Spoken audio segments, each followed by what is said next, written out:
Hello viewers, আজকে যে মুভির গল্প শোনাবো তার নাম হলো নো ওয়ান কিল জেসিকা।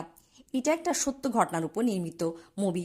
মুভির গল্পের শুরুতে দেখানো হয় সাবিনা নামের একটা মেয়ের কাছে একটা ফোন কল আসে, তার বোন জেসিকা গুলিবিদ্ধ হয়েছে। জেসিকা দিল্লির এক অভিজাত বারে পার্ট টাইম বার অ্যাটেন্ডেন্ট হিসেবে কাজ করত। একদিন সেখানে নেশাগ্রস্ত অবস্থায় তিনজন যুবক প্রবেশ করে। তাদের মধ্যে মনীষ নামের ছেলেটি জেসিকা ও তার কলিগ বিক্রমকে 1,000 টাকা নোট ধরিয়ে দিয়ে বলতে থাকে তাদের একটা মদের বোতল দেওয়ার জন্য। জেসিকা এবং তার বন্ধু বিক্রম বলে তাদের কাছে কোনো ড্রিঙ্কস অবশিষ্ট নেই। মনীষ তার বন্ধুরা চিল্লাচিল্লি করতে শুরু করে। এক পর্যায়ে মনীষ হাওয়ায় একটা গুলি ছোড়ে। জেসিকা আবার চিৎকার করে বলে ড্রিঙ্কস নেই, তারা কি করবে? আর তখনই মনীষ জেসিকার মাথায় গুলি করে বসে এবং সেখান থেকে পালিয়ে যায়। সাবিনা ঘটনাস্থলে এসে এই সমস্ত কিছু জানতে পারে। হসপিটাল নেওয়ার পথে জেসিকা মারা যায়। মনীষ একজন প্রভাবশালী নেতার ছেলে, তবে পুলিশ অভিযান চালিয়ে তাকে গ্রেপ্তার করে। ওদিকে আমরা জার্নালিস্ট মীরা গায়েতিকে দেখি। সে একজন সাহসী এবং প্রতিবাদী জার্নালিস্ট। সে যখন পত্রিকায় জেসিকা মারার কেস বিষয়ে পড়ে, সে কেসটার বিষয়ে তেমন গুরুত্ব দেয় না, কারণ ঘাতক ধরা পড়েছে, সাজা হবে। তার মতে এটা একটা open and shut case. Inspector অ্যানকে সাবিনাকে বলে ক্লাবে জেসিকাকে গুলি করার মুহূর্তে 300 মানুষ উপস্থিত ছিল। এর মধ্যে মাত্র 7 জন সাক্ষ্য দিতে রাজি হয়েছে। পুলিশ মনীষকে জিজ্ঞাসাবাদ করলে সে সব স্বীকার করে।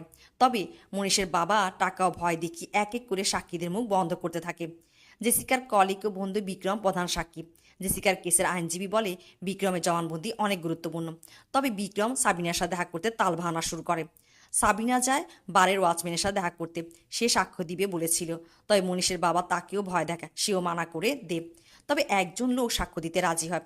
ওদিকে ইন্সপেক্টর অ্যানকে সাবিনাকে এটাও জানায় যে যাচাইয়ের জন্য পাঠানো দুটি গুলির কার্তুজের মধ্যে রদবদল হয়ে গেছে। বলা হচ্ছে দুটি গুলি দুটি পিস্তল থেকে চালানো হয়েছে। কেসটা আদালতে উঠলে মনীষের আইনজীবী সাক্ষীদের কথার পেঁচে আটকাতে থাকে। সাবিনার এক মেয়ে কলিগ বলে সে মনীষকে বারে ঢুকতে দেখেছিল। আর যেই লোকটা বলেছিল সে ন্যায়ের পক্ষে সাক্ষ্য দিবে এবং সাবিনা থেকে টাকাও খায়, কাঠগড়ায় দাঁড়িয়ে সে পুরো পাল্টে যায়, বলে সে তো সেদিন দিল্লিতে ছিলই না। আর প্রধান সাক্ষী বিক্রম আসে মনীষদের পক্ষ থেকে। সে বলে যে যে ব্যক্তি জেসিকাকে গুলি করেছিল সে মনীষ নয়, তার উচ্চতা আরও কম ছিল। তার সাক্ষী কেসের টার্নিং পয়েন্ট হিসাবে কাজ করে। বোঝা যায় মনীষের বাবার টাকা ও ভয়ের কাছে সবাই বিক্রি হয়ে গেছে।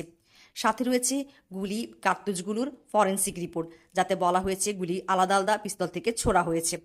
কয়েক বছর ধরে কেস চলতে থাকে। সাবিনার সাক্ষী আর প্রমাণ সংগ্রহ করতে করতে ক্লান্ত হয়ে পড়ে। তার সমস্ত প্রচেষ্টা ব্যর্থ হতে থাকে। আর একদিন জার্নালিস্ট মীরা খবরের কাগজে দেখতে পায় জেসিকা হত্যাকাণ্ডের কেসটি এখনও মীমাংসা হয়নি। সে হতবাক হয়ে যায়। সে ভেবেছিল এটা ওপেন অ্যান্ড শার্ট কেস।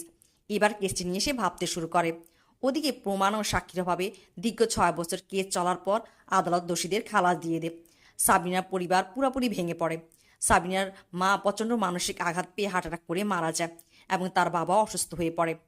এবার জার্নালিস্ট মীরা বিষয়টি নিজের হাতে তুলে নেয় এবং জেসিকার জন্য লড়াইয়ের পরিকল্পনা করে। সে সাবিনার সাথে যোগাযোগ করার চেষ্টা করে। সাবিনা 6 বছর কেস লড়তে ভেঙে পড়েছে। সে এখন এই বিষয় থেকে দূরে থাকতে চায়। মীরা তার নিউজ চ্যানেলের সম্পাদকের অনুমতি নিয়ে বিভিন্ন স্টিং অপারেশন করে। প্রথমে সে 2জন মেয়েকে পাঠায় বিক্রমের কাছে। বিক্রম এখন একজন অভিনেতা। অতীতে জেসিকা আর বিক্রম মডেলিং করত। তারা বিক্রমকে বলে তারা কাস্টিং ডিরেক্টর।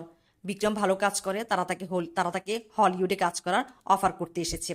কথায় কথা জেসিকা হত্যাকাণ্ড নিয়ে কথা বলে। বিক্রম বলে সবাই জানে কে জেসিকাকে মেরেছে। বিক্রমে কী বা করার ছিল? 1 কোটি টাকা আর গুলি খাওয়ার মধ্যে নিশ্চয় সবাই 1 কোটি টাকায় বেছে নিবে। আর এইসব কিছু গোপন ক্যামেরাতে রেকর্ড হয়, যা মীরা তার টিভি চ্যানেলে সম্প্রচার করে। সে বারের ওয়াচম্যান আর যে লোকটা প্রথমে সাক্ষ্য দিতে চেয়েছিল তার জবানবন্দিও গোপনভাবে নিয়ে আসে এবং সম্প্রচার করে। এর মাধ্যমে দেশের আইন শৃঙ্খলার ব্যর্থতা প্রকাশ করে এবং পুলিশ এবং কর্তৃপক্ষের কাজের স্বচ্ছতা নিয়েও প্রশ্ন তোলে। ইন্সপেক্টর অ্যানকে মীরাকে সাহায্য করার জন্য গোপনে মনীষের জবানবন্দি টেপ পাঠিয়ে দেয়, যেখানে মনীষ তার অপরাধ স্বীকার করেছিল। এই সমস্ত তথ্য প্রমাণ ব্যবহার করে মীরা মনীষের বাবা রাজনৈতিক দলের উপর চাপ তৈরি করতে শুরু করে। মনীষের বাবাকে পার্টি থেকে বাদ দেওয়া হয়। জনগণের মধ্যে একটা আওয়াজ ওঠে। তারা মনে করে আজকে জেসিকা, কালকে তাদের মা বোনদের সাথেও এমন কিছু ঘটতে পারে। মীরা এই জনসমর্থন ব্যবহার করে সরকারের উপর চাপ সৃষ্টি করে। হাইকোর্ট মামলায় পুলিশ যে ব্যাপক আচরণ দেখিয়েছে তার জন্য পুলিশকে তলব করে। জেসিকার এক বান্ধবী ফোনে SMS শেয়ার করার মাধ্যমে জেসিকার পক্ষে দাঁড়াতে এবং ন্যায় বিচার দাবি করার জন্য একটা মোমবাতি প্রজ্বলন মিছিলের আয়োজন করার সিদ্ধান্ত নেয়। মীরা জেসিকার বোন সাবিনার সাথে দেখা করে।